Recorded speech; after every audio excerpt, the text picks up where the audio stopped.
उस बॉक्स के अंदर वहाँ बैठे हर इंसान की तस्वीर होती है और हर तस्वीर के पीछे एक नंबर लिखा होता है। अब सब लोग ह्यू से पूछते हैं कि आखिर वहाँ हुआ क्या था? ह्यू काँपती हुई आवाज़ में बताता है कि जिस घर में वो गया था, उस घर में अंदर भी बिल्कुल यही डिनर पार्टी चल रही थी, उसी टेबल पर, उसी तरह और वहाँ बैठे लोग भी बिल्कुल इन्हीं जैसे दिख रहे थे। यानी उस घर में उनके ही दूसरे रूप मौजूद थे। पहले तो किसी को उसकी बात पर यकीन नहीं होता, लेकिन तभी ह्यू अपने भाई को फ़ोन करने का फैसला करता है, क्योंकि उसका भाई क्वांटम फिज़िक्स का जानकार होता है। वह एक कागज़ पर लिखता है कि उन्हें सिर्फ़ फ़ोन इस्तेमाल करना है और वह नोट उस दूसरे घर में छोड़ने निकलने की तैयारी करता है। लेकिन तभी दरवाज़े पर किसी के आने की आवाज़ सुनाई देती है। जब सभी लोग दरवाज़ा खोलते हैं, तो बाहर वही नोट पड़ा होता है।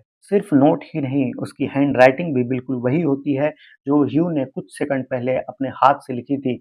अब किसी के पास इस बात का कोई जवाब नहीं था, अगर ये नोट उन्होंने अभी तक बाहर रखा ही नहीं, तो फिर ये उनके दरवाजे तक पहुँचा कैसे? यहीं से सभी को पहली बार एहसास होता है कि उनके साथ जो कुछ हो रहा है, वो किसी सामान्य घटना का हिस्सा नहीं है और शायद उनके आस-पास सिर्फ़ एक दुनिया नहीं, बल्कि कई दुनियाएँ एक साथ मौजूद हैं।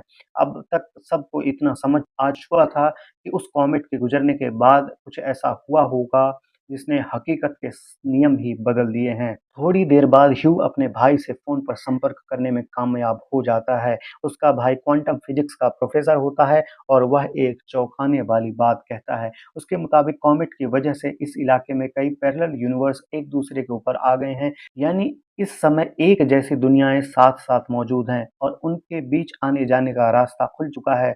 अब सभी को समझ आ जाता है कि जिस घर में ह्यू गया था, वह कोई अजनबी नहीं, बल्कि उन्हीं लोगों के दूसरे वर्जन रह रहे थे। इस बात को साबित करने के लिए सभी लोग अपने-अपने हाथ में अलग-अलग रंग की ग्लो स्टिक और नंबर लिख लेते हैं, ताकि अगर कोई बाहर जाकर वापस आए, तो तुरंत पता चल सके कि वह उसी दुनिया में लौटा है या किसी दूसरी दुनिया में। लेकिन इसके बाद हालात और भी डरावने हो जाते हैं। जो भी कुछ देर के लिए घर से बाहर जाता है, उसके व्यवहार में हल्का-हल्का बदलाव दिखाई देने लगता है। कोई पहले जैसी बातें नहीं करता, तो किसी को ऐसी घटनाएँ याद होती हैं, जो बाकी लोगों के साथ हुई ही नहीं। धीरे-धीरे एमिली को एहसास होने लगता है कि उनके सामने बैठे हुए लोग शायद वही नहीं हैं, जिनके साथ उसने शाम की शुरुआत की थी और पूरे घर में शक का माहौल बन जाता है।